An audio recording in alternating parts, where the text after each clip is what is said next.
Fundo para a Reconstituição de Bens Lesados, mestre em Ciência Jurídica pela Universidade do Vale do Itajaí, especialista em Direito Processual Civil pela Faculdade de Direito de Joinville, integrante do Conselho Fiscal do Instituto Brasileiro de Política e Direito do Consumidor, Brasilcom, integrante do Conselho Fiscal da Associação Nacional do Ministério Público do Consumidor, ex-subprocurador-geral da Justiça para Assuntos Administrativos do Ministério Público de Santa Catarina, ex-subprocurador-geral de Justiça para Assuntos Institucionais do MPSC, ex-coordenador-geral de Recursos aos Tribunais Superiores da Área Civil do MPSC, ex-coordenador de Centro de Apoio Operacional do Consumidor, também aqui do Ministério Público, 1999-2005, ex-presidente da Associação Nacional do Ministério Público do Consumidor, MPCOM, biênio 2004-2006, e ex-professor de Direito do Consumidor da Escola da Associação Catarinense do Ministério Público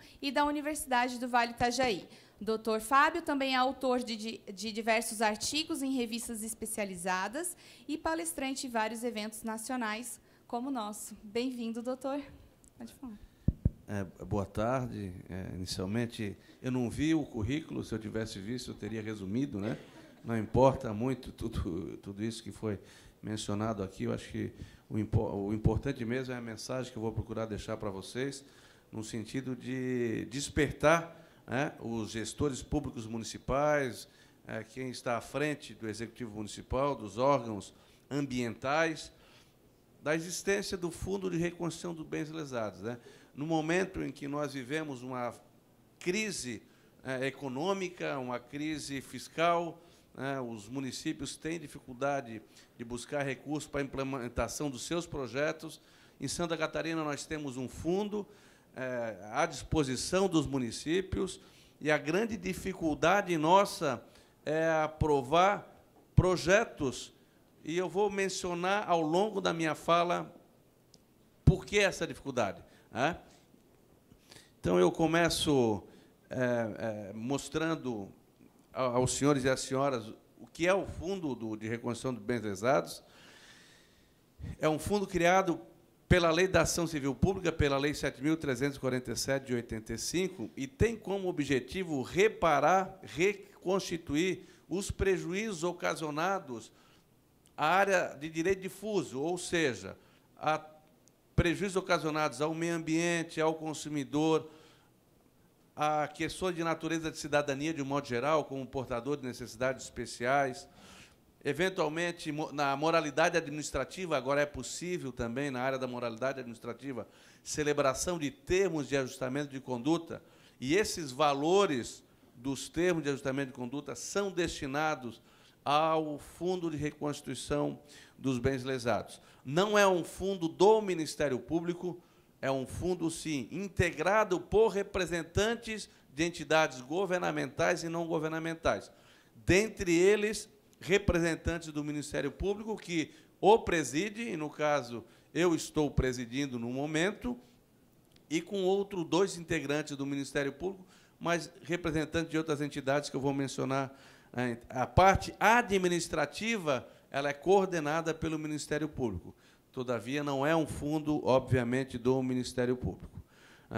Nós temos aqui em Santa Catarina a Lei Estadual 15.694, de 2011, alterada pela Lei 16.500, de 2014, e o Decreto 808, de 2012. Quem compõe esse fundo, agora mais detalhadamente?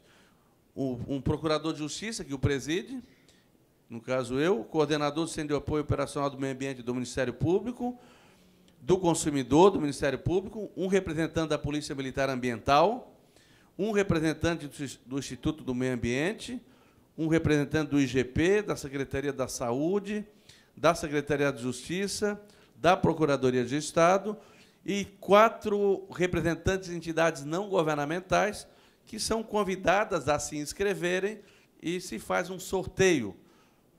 No momento, as entidades, a Associação de Proteção, Acolhimento e Inclusão Social, a Associação Floripa Amanhã, a Associação R3 Animal e Instituto de Espaço Silvestre.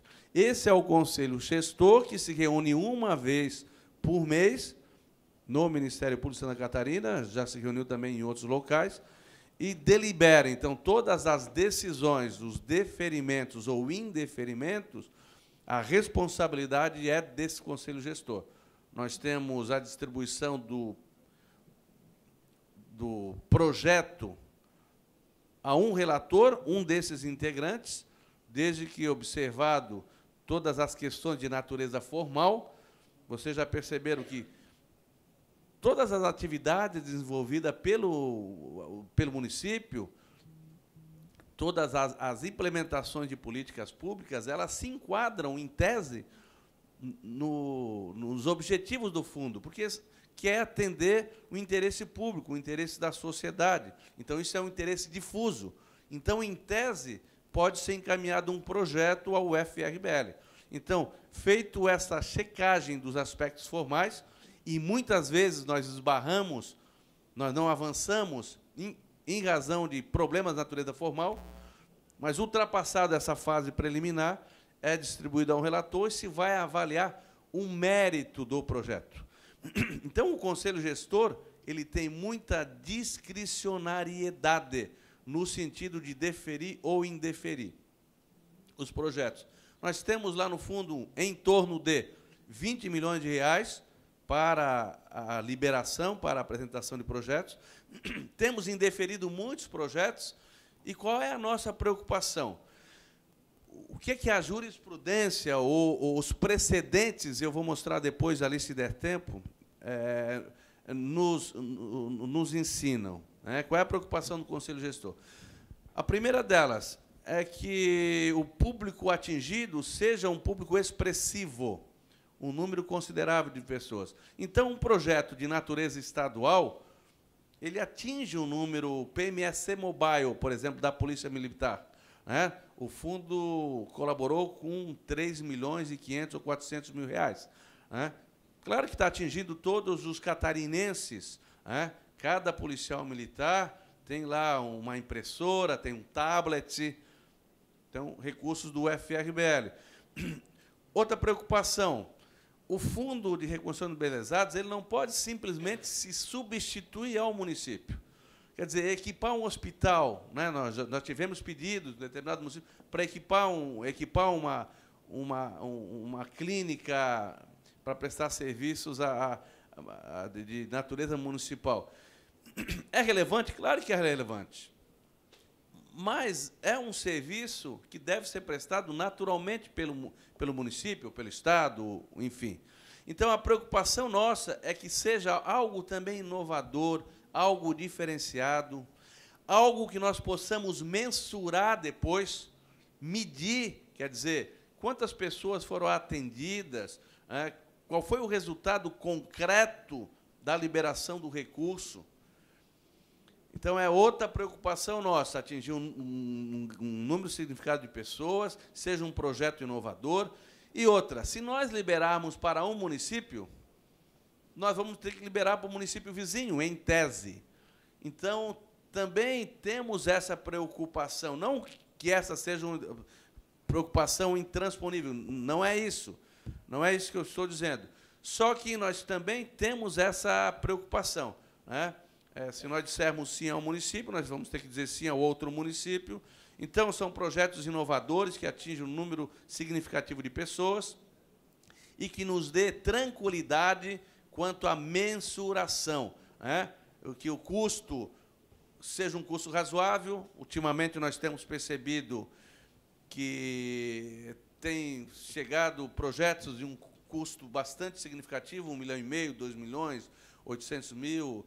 Antes, era um custo de 50 mil, 60 mil, 70 mil. Então, quanto mais alto o custo, claro que se tem mais cuidado, porque são 20 milhões, são recursos também finitos, né? Então, nós temos que cuidar disso. A grande receita do fundo vem dos termos de ajustamento de conduta. Normalmente, o promotor de justiça instaura lá um inquérito civil e chama quem violou a legislação ambiental, ou eventualmente o agente público, enfim, para celebrar um termo de ajustamento de conduta. E é estabelecida uma medida compensatória, um valor a título de indenização à sociedade. E esses valores são depositados no fundo. Então, 97% dos recursos do fundo advém dos ajustamentos de conduta celebrados pelos promotores de justiça em todo o Estado de Santa Catarina. Sanções administrativas aplicadas pelo PROCON estadual, é uma outra fonte de recurso, cerca de 3% a 4%, a partir de 98, que o PROCON começou efetivamente a destinar os valores, 2018, ao FRBL, uns 4%. O Instituto do Meio Ambiente também, aplicando sanções administrativas, tem encaminhado alguns recursos ao fundo, mas um percentual pequeno também. Celebramos um convênio recentemente com o Ministério Público do Trabalho, e acordos celebrados no âmbito do Ministério Público do Trabalho podem ser encaminhados para cá também. Nós tivemos um acordo, algo em torno de 3 mil, então um valor pequeno ainda. Bom, já mencionei aqui, órgãos da administração direta ou indireta do Estado e dos municípios. A legislação foi mudada e antes, os integrantes do Conselho Gestor, como o IMA, a Secretaria da Saúde, eles tinham direito a um percentual do fundo. Então, nós não tínhamos discricionariedade, eles apresentavam um projeto e levavam uma parte do fundo. Felizmente, nós mudamos isso, e hoje todos os órgãos estaduais, os órgãos municipais, estão em pé de igualdade. Todos eles podem apresentar projetos, e nós vamos avaliar quanto à discricionariedade, quanto à conveniência ou não. As entidades não governamentais, e nós estamos sofrendo um problema para liberar recursos para as entidades não governamentais, porque mudou a legislação. Antes, a entidade não governamental apresentava um projeto e nós deliberávamos. Hoje, nós temos que fazer um chamamento. Nós fizemos um chamamento às entidades não governamentais, inclusão, qual era o mote? Inclusão social, cultural e educacional, de crianças de 6 a jovens de 18 anos. Valor de 250 mil por entidade não governamental, até o limite de 3 milhões. Nós selecionamos, então, em todo o Estado, vieram cerca de 65 projetos, em torno de. Selecionamos em torno de 20 projetos, dispostos a bancar 250 mil em cada projeto desse. Selecionamos o que entendemos como mais adequados. Qual foi o problema?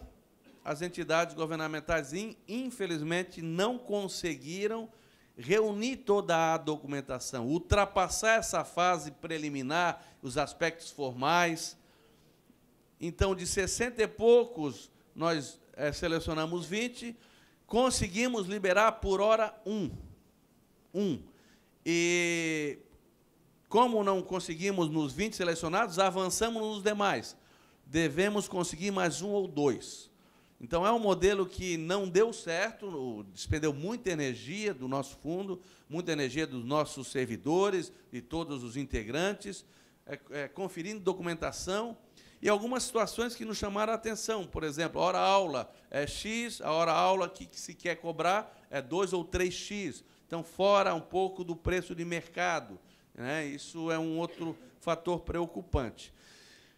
Mas nós estamos pensando em mudar a estratégia agora, nós apresentarmos um projeto, enfim, nós estamos amadurecendo a ideia. Mas esse modelo não deu certo.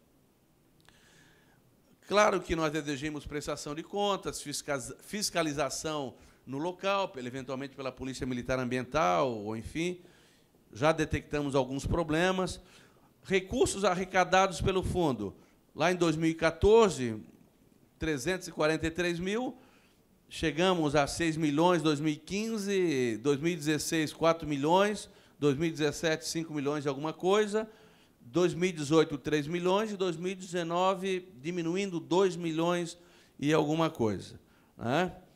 Então, nós temos aí, do total, 96% dos recursos advindos do próprio Ministério Público, 2,98% do PROCON, o IMA 0,71%, o MPT 0,02%. Né? Doutor, deixa eu ver se eu entendi. Aqueles 92% são oriundos dos TACs? Oriundos dos TACs. Oriundos dos TACs. 96, não acho? 92? 96, é. Bom, em relação à captação de projetos de 2014 a 2019, 48 convênios. Percebam, órgãos estaduais, 47%, e municípios, 43,8%. Então, está mais ou menos empatado em termos de número de projetos que foram aí apresentados e convênios celebrados. Municípios, estadual, 48, municípios, 44. ONG, em razão daquele problema, 8,3. Convênios celebrados com 21 municípios. Valores envolvidos. Valores envolvidos. Aí tem uma grande diferença. Órgãos estaduais, valor total, 17 milhões, 3 milhões e 700 para municípios, 550 mil para ONGs e 13 milhões 344 para órgãos estaduais. Então, a diferença significativa dos valores para o Estado, 13 milhões, e para o município, 3 milhões e 700. Na verdade, o percentual ali acho que está errado, né? É o contrário, foi feito errado ali. 73 é para o Estado e para os órgãos ali, que para o município deve ser 25. ONGs, 1,1%. Projetos que foram aprovados desde 2014, para os senhores terem uma ideia, os municípios, enfim. Projeto Musicando Talentos, Arabutã, 27 mil, instalação de PROCON de Ilhota. PROCON, como o PROCON estadual aporta recursos no FRBL, normalmente os projetos para instalação de PROCON são liberados, sem maiores dificuldades. Nós só liberamos veículos para PROCONs. Então, às vezes, há pedidos de veículos para órgãos municipais, nós não liberamos, porque senão nós só vamos liberar recursos para aquisição de veículo. Como, repetindo, o PROCON aporta recursos, nós liberamos, então é muito tranquilo pedir recursos para equipar os PROCONs municipais, pelo menos até agora. Projeto Material Reciclável, município de Xaxim, enfim, vários projetos aqui que os senhores e as senhoras podem ter uma ideia que foi aprovado desde 2014. Vamos chegar aqui em 2017 e 2016. Município de Arabutã, resgate de memória do município de Arabutã, projeto de aquisição de uma prensa hidráulica, enfim, vários projetos aqui. O tempo está acabando, 3 minutos. Município de São José, projeto de revitalização do Pego da Carioca, no município de São José. Foi um projeto que não foi um valor muito alto, 107 mil reais, foi em 2017. Xanxerê, fortalecimento da estrutura do PROCON. Fraiburgo, aquisição de veículo para melhoria no atendimento do consumidor. Veículo para o consumidor se libera. Presidente Castelo Branco, projeto de ampliação de programa Castelento de coleta seletiva de lixo, 93 mil. Rio do Sul, reestruturação do PROCON, 84 mil, um valor bem significativo. São José, requalificação do Teatro Adolfo Melo. Aqui vale chamar a atenção para vocês.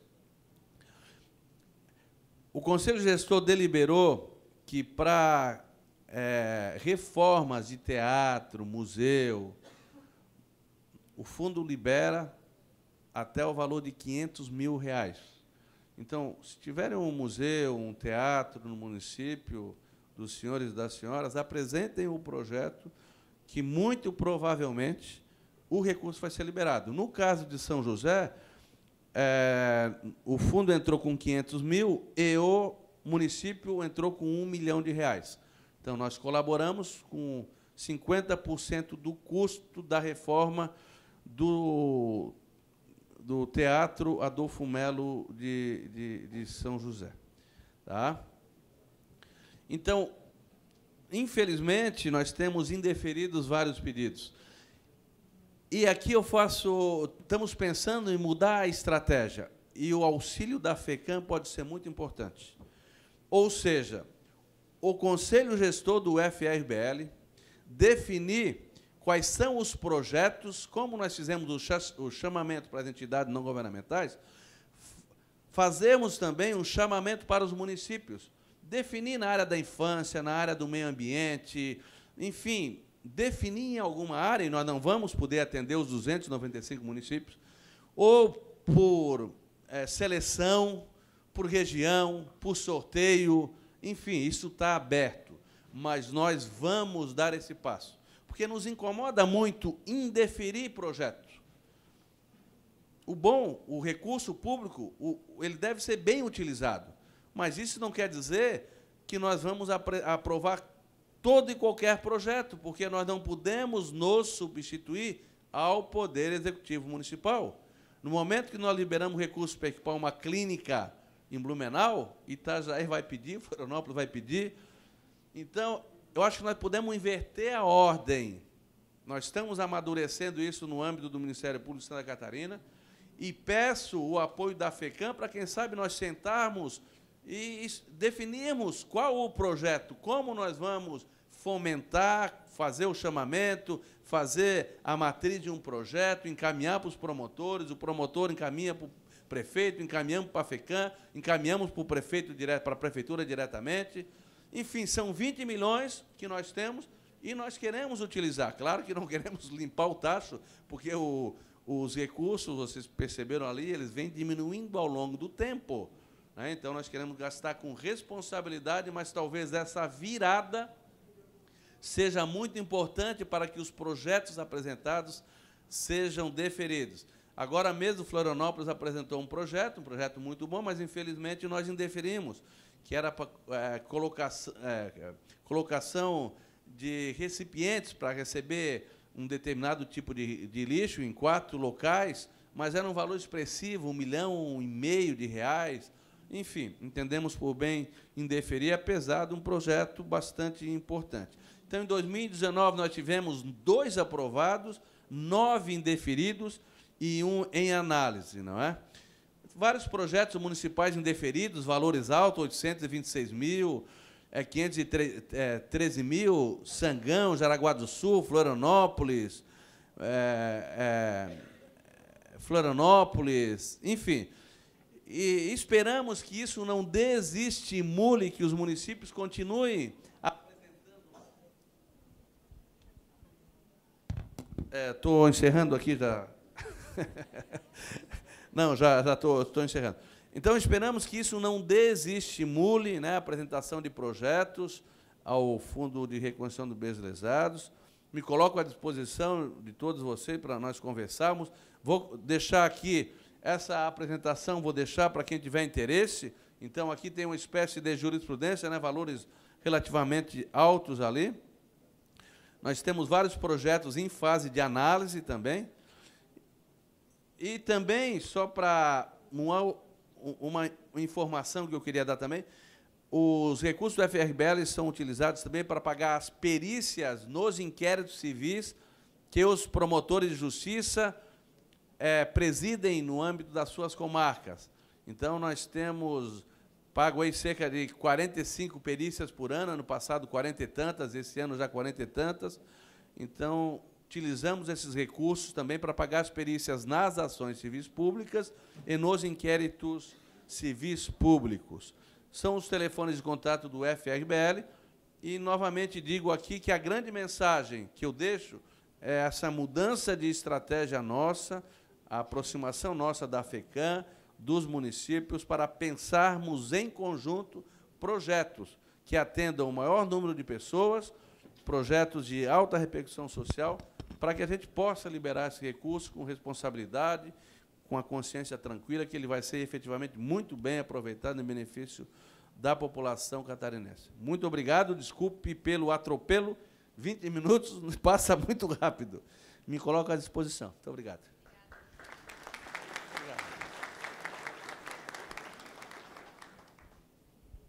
Agora eu fiquei sem microfone.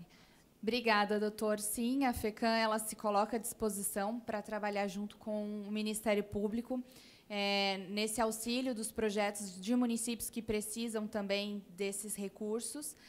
A gente também, inclusive, tinha pensado num projeto em que englobasse também o IMA, como se fosse um kit municipalização, para que o município que quisesse implementar a fiscalização e o licenciamento ambiental, ele conseguisse ter um kit mínimo de computador, carro, talvez assim algumas questões para ele começar a fazer a municipalização, a fiscalização ambiental e o licenciamento ambiental no município. Então a gente vai sentar para conversar e ver se a gente consegue implementar isso e utilizar esse fundo. Obrigada. Amanhã nós vamos também ter outros assuntos envolvendo o Ministério Público também. Então, se o senhor puder e tiver disponibilidade, o nosso seminário ele continua amanhã pela manhã. Ela inicia às 8h30 da manhã e finaliza ao meio-dia. Então, o senhor está convidado para vir aqui amanhã também. Vou te entregar um certificado. Obrigada por ter vindo. Muito obrigada ao Procurador de Justiça do Ministério Público, senhor Fábio Trajano, e também a mediadora, senhora Juliana Plácido.